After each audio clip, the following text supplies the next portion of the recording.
Kenapa Syekh Abdul Qadir Al-Jailani itu memperhatikan urusan dakwah sehingga beliau menjadi terkenal dalam nasihat-nasihatnya. Inna dirasata asri syaihi yumkinu an tu'tiya al-jawab ala hadha su'al. Situasi kajian-kajian di masa Syekh Abdul Qadir itu bisa menjadi jawaban pertanyaan ini. Artinya faqad kathura fi zamanihi, pada masa Syekh Abdul Qadir Jailani itu banyak al-fuqaha wal ulama. Banyak ulama, banyak fuqaha. Fuqaha itu orang-orang yang khusus menekuni ilmu fikih tentang hukum-hukum Islam. Alladzina yulquna durusahum al-mutakhassisah ala tullabiha. Yang mereka para ulama itu mengajarkan ilmunya kepada murid-muridnya secara khusus. Walam takun Baghdad yauma idzin yang kusuha hadzal sinfi. Dan pada saat itu Baghdad tidak kekurangan ulama. Lam takun Baghdad yauma idzin yang kusuha hadzal sinfu. Artinya banyak ulama, kalau istilah sekarang banyak kiai yang membuat pondok-pondok pesantren dan fokus mengajarkan ilmunya itu kepada murid-muridnya yang mau datang ke pondok pesantren. Waqad kathural fasad fil mujtama. Padahal banyak terjadi kerusakan, kejahatan atau hal-hal yang tidak baik ilmu mujtama di masyarakat, wa tasa'ad dairatuhu, dan terus meluas kejahatan-kejahatan yang ada di masyarakat itu. Jadi tidak ada keseimbangan. Banyak pondok pesantren, banyak ulama mengajarkan ilmu di pondok-pondok dan murid berdatangan, tetapi masyarakat itu banyak yang rusak. Perbuatannya banyak yang menyimpang dari ketentuan agama, dan itu terus meluas. Fakana ammatun nasi bihajatin ila ma ya'khudhu bi'aidihim wa yarudduhum ila dairatis syariah.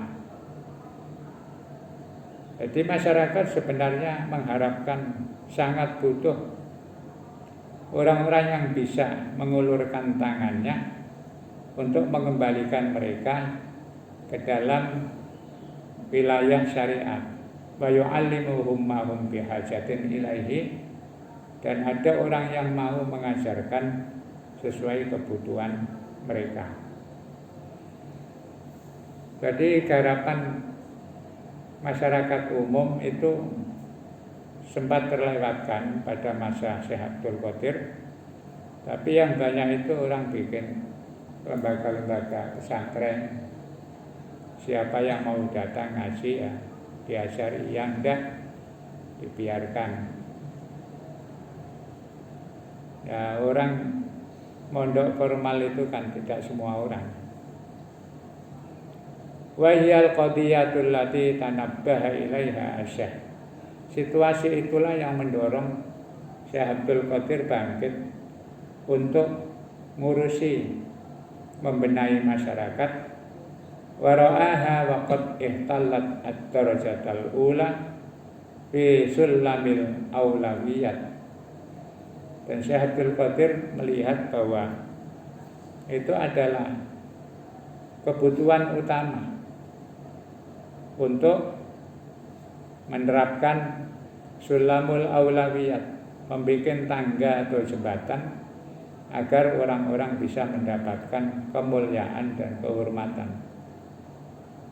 Bakanat turusu wa'dihi talbiyatan li hajatin mulihatin. Jadi nasihat dan pelajaran Syekh Abdul Qadir itu talbiyatan li hajatin mulihah, sebagai respon menjawab kebutuhan yang mendesak di masyarakat. Jadi ya memang urusan dakwah itu kalau bersifat umum biasanya terlewatkan. Banyak orang tidak peduli. Kebanyakan ulama itu ya nekuni lembaga-lembaganya untuk ngurusi masyarakat supaya mendapatkan nasihat-nasihat itu ya jarang. Kalau istilah sekarang itu kecuali nek diundang, ada undangan ngaji. Tapi kalau dengan sukarela menyampaikan ilmu supaya masyarakat itu memahami urusan-urusan kemuliaan terkait dengan keagamaan, itu jarang. Mulai dulu seperti itu. Syekh Abdul Qadir Al-Jailani ini prihatin melihat masyarakat banyak yang bodoh, tidak ngerti tentang urusan-urusan agama. Akhirnya beliau di samping ngaji rutin di pesantren dan madrasahnya, juga beliau melayani masyarakat umum. Yaqulu Syekh Abdul Hasan An-Nadwi bi wasfi Syekh wa wasfi majlisihi. Syekh Abdul Hasan An-Nadwi menggambarkan atau mendeskripsikan karakter Syekh Abdul Qadir itu. Beliau mengatakan kana sahibun nafsin zakiyah. Syekh Abdul Qadir itu orang yang memiliki hati yang bersih. Wa himmatin qawiyatin mu'thiratin, dan punya cita-cita yang sangat kuat yang bisa mempengaruhi kehidupan banyak orang. Wa ala janibin azimin minaz zuhdi, dan beliau itu termasuk orang yang sangat zuhud, wal qanaati, menerima apa adanya, wal azufu anis syahwat, dan menghindarkan hal-hal yang nuruti nafsunya. Jadi ya memang niatnya itu hanya membenahi umat, menyebarkan ilmu, tidak ada kepentingan untuk mendapatkan sesuatu. Itu butuh ketulusan, butuh kejernihan hati, supaya ketika menyampaikan ajaran-ajaran Allah itu tidak dipengaruhi oleh kepentingan-kepentingan yang terkait dengan nafsu.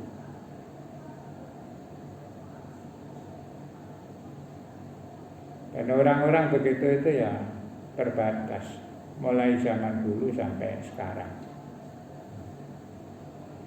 Apalagi yang trennya sekarang banyak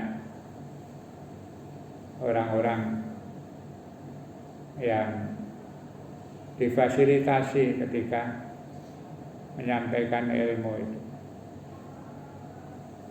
mendapat urusan-urusan yang terkait dengan duniawi, termasuk ceramah-ceramah melalui YouTube atau YouTuber. Itu kalau penggemarnya banyak ya nanti dapat uang, dibayar oleh aplikasi itu. Karena banyak penggemar kan nanti sponsornya banyak, terus itu dapat apa istilahnya royalti atau apa, mendapatkan bagian. Ada yang memang sengaja bikin YouTube supaya menarik orang, terus kontennya itu pokoknya bagaimana caranya supaya terkenal. Kadang-kadang malah ada yang ngakunya ulama tapi ya supaya banyak dilihat orang, dan melihatnya itu bukan karena kepingin ngaji, tapi malah karena kejengkelan. Ya ada orang ngakunya ulama, Gus misalnya, tapi ngomongannya meso-meso di YouTube itu kan. Nah, itu yang melihat banyak. Dibutuhkan kalau memang pertimbangannya itu li'ilahi kalimatillah, menyampaikan ilmunya Allah supaya umat itu paham, syukur kalau bisa menerapkan dalam kehidupan. Nah, itu dibutuhkan nafsun zakiyah, hati yang bersih. Sehingga majelisnya Syekh Abdul Qadir itu yajidu di'aful iman fi majalisihi kuwatal yakin wa hararatal iman. Akhirnya orang-orang yang lemah imannya itu ketika datang mengikuti majelisnya Syekh Abdul Qadir itu menjadi kuat keyakinan dan keimanannya. Ya karena ketulusannya beliau. Orang datang yang asalnya itu imannya lemah, mendapatkan pencerahan, penjelasan dari Syekh Abdul Qadir, itu menjadi sadar dan kemudian imannya meningkat. Wa yajidu ahlus syakki wal irtiyab, orang-orang yang asalnya ragu terhadap agama itu kemudian bisa mendapatkan as-sakinata wal id'an, mendapatkan ketenangan dan kemantapan. Kita ini kan kadang-kadang urusan iman itu kadang ragu, tapi ketika mendapatkan penjelasan terus akhirnya mantap. Itu banyak orang-orang yang mengalami keraguan kemudian mengikuti majelisnya Syekh Abdul Qadir Al-Jailani, itu kemudian menjadi mantap imannya. Wa yajidu ashabun nufusil qalqalati an-nufusil qaliqati wal qulubil zarihati al-munkasirah al-hudu'a wal azaa wasulwan. Termasuk orang-orang yang hatinya resah, merasa banyak dosa, putus asa. Itu ketika mendengarkan nasihat dan kajiannya Syekh Abdul Qadir Al-Jailani, itu menjadi tenang, menjadi merasa bahagia, menjadi tidak pesimis. Wa yajidu awatul haqa'iq wal ma'arif wa ashabud dirasat al-umumat daqiqah wa naqtal latifah. Termasuk orang-orang yang masih gampang, masih ragu-ragu dalam urusan hakikat dan ma'rifat, ilmu-ilmu batiniyah, itu ketika ngaji ke Syekh Abdul Qadir Jailani akhirnya mendapatkan ilmu secara detail. Kemudian ada sentuhan-sentuhan ilmu yang sangat halus. Wa yajidu ibadul maladzati wasyahawat wal mutrifun fil hayat. Orang-orang yang suka bergelimang dengan kenikmatan nuruti nafsunya, dan orang-orang yang boros dalam memanfaatkan harta dan kehidupannya. Alladzina tajra'u 'alal ma'asi wal maharim, yang mereka banyak melakukan maksiat dan dosa. Ma yab'atsu fihim al-iqla' wan nadama wat taubah wal inabah, mendapatkan apa yang membangkitkan mereka untuk mencabut kebiasaannya dan merasa menyesal, kemudian bertaubat. Jadi pengaruhnya luar biasa. Syekh Abdul Qadir Al-Jailani itu semua kalangan kalau masuk majelisnya itu menjadi mendapatkan sesuatu yang diharapkan. Wabil jumlati, secara global atau secara umum, yajidu kullu ahadin fi majalisihi. Setiap orang yang datang di majelis Syekh Abdul Qadir itu mendapatkan ghina'ahu wa dawa'ahu wa ghidha'ahu wa shifa'ahu. Yang merasa fakir itu akhirnya merasa mendapatkan kepuasan, kekayaan. Yang merasa sakit mendapatkan kesembuhan. Yang merasa melarat itu mendapatkan kecukupan. Jadi semua itu majelis Syekh Abdul Qadir membuat banyak orang itu menjadi tercerahkan. Wa yaqifu kamanarotin aliyatin minal imani wal ilmi. Seakan-akan keberadaan Syekh Abdul Qadir itu diibaratkan seperti menara yang sangat tinggi, yang di dalamnya itu menunjukkan keimanan dan ilmu, fi bahri dzulumati wal jahiliyah, di laut lepas yang gelap dan penuh kebodohan. Ya'wi ilaihal gharqa, di mana orang-orang yang tenggelam itu akan berlindung ke situ. Kemudian wayahdati ilaihi al-hairun, orang-orang yang bingung juga akan mencari petunjuk di situ. Jadi digambarkan begitu hebatnya Syekh Abdul Qadir Jailani itu pada masanya seakan-akan menara di tengah laut yang gelap gulita, istilah ya mercusuar. Orang yang berlayar, naik kapal dan sebagainya itu kalau zaman dulu di tengah laut kan butuh mercusuar untuk sebagai tanda arah, sehingga ketika melihat itu bisa mendapat petunjuk. Termasuk zaman dulu orang pergi haji yang naik kapal itu kan sebelum masuk wilayah pelabuhan Jeddah itu berapa kilo atau berapa mil dari Jeddah itu ada mercusuar. Jadi orang tahu ini sudah sekian mil nanti sudah mulai masuk pelabuhan. Itu digambarkan seperti itu. Itu diantara kehebatan Syekh Abdul Qadir Al-Jailani sehingga menjadi sangat terkenal.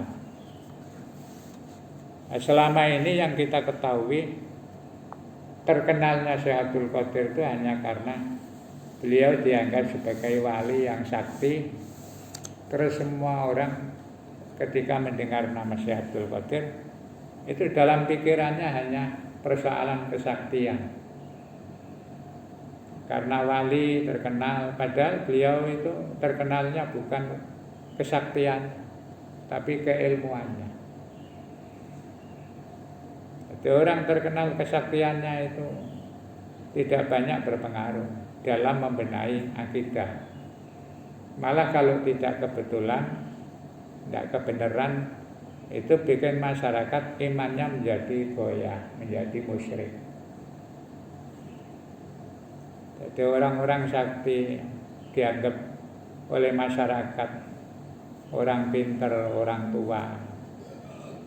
Ono kelangan barang moro, terus engkau ketemu, akhirnya terus itu sudah paling tidak mengusik keimanan. Nanti ada orang sakit minta disuwuk, terus rumangsane waras karena suwuk, padahal itu sebenarnya Allah yang menyembuhkan. Lah itu sangat berbahaya. Makanya Rasulullah itu sangat menghormati orang-orang yang menekuni ilmu daripada orang yang menekuni wirid-wirid. Sampai pernah ada cerita hadis Nabi, Rasulullah itu ketika masuk masjid melihat ada jamaah banyak, ada yang baca Al-Quran, ada yang wiridan, ada yang adakan kajian. Jadi kelompok ngaji tentang ilmu. Itu Rasulullah ketika mau masuk itu mikir, saya enaknya gabung dengan kelompok yang mana ya. Akhirnya terus gabung dengan kelompok yang ngaji itu tadi, pengetahuan. Makanya sekarang banyak masjid-masjid itu mengutamakan kajian ilmu daripada wiridan. Bukan berarti mengabaikan. Jadi dulu itu kalau ngaji, ngenteni wiritan mari baru ngaji. Kadang wiritannya lama. Sekarang orang sudah mulai sadar lebih penting ilmu pengetahuan daripada wiritan terlalu lama. Malah ada yang wis pokoknya mari salam terus langsung kajian.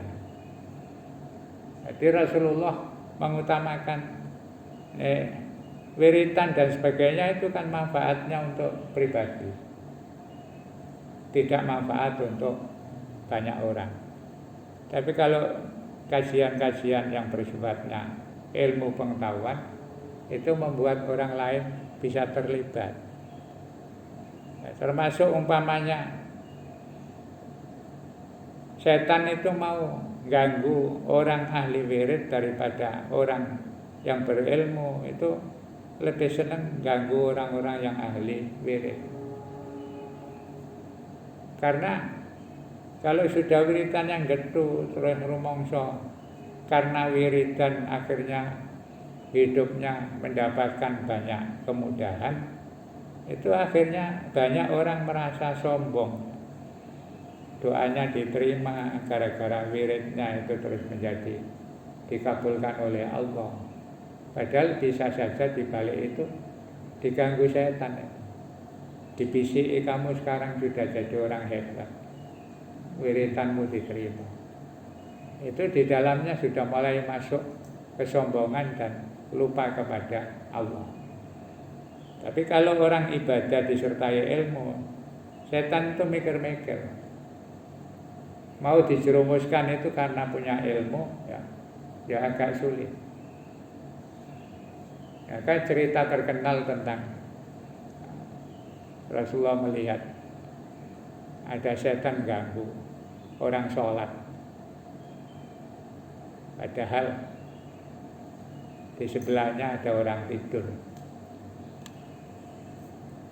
Orang tidur itu orang alim, orang punya ilmu. Ditanya Rasulullah, "Ngapa kamu kok ganggu orang sholat?" Jawabannya sederhana, iya mumpung orang yang alim itu belum bangun. Jadi saya gampang dirumuskan, karena yang alim belum bangun nanti tidak ada yang ingatkan. Nah itu hikmahnya orang mengaji, ilmu pengetahuan itu penting.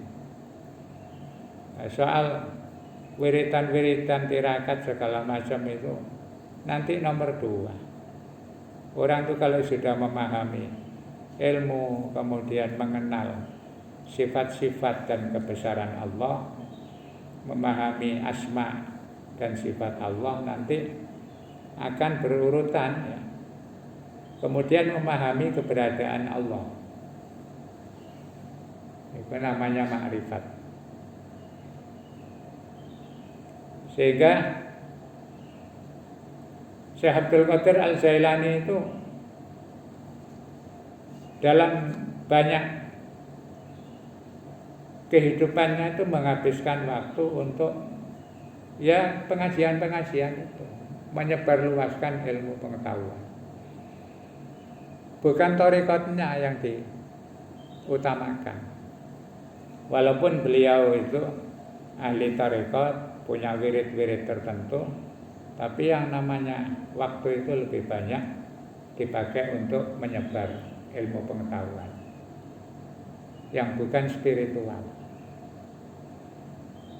Kita terlanjur punya budaya, nek wis ngaji bakas Syekh Abdul Qadir, itu pikiran kita tentang kewalian beliau.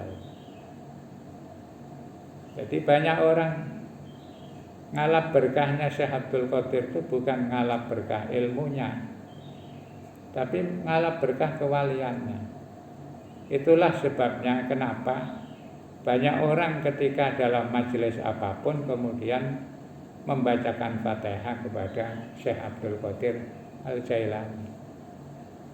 Jadi titik-titik di Fatihah dalam acara apa saja selalu ada Al-Fatihah ila Syekh Abdul Qadir Al-Jailani. Tapi tidak mau ngasih ilmunya. Ya akhirnya nggak ada perkembangan.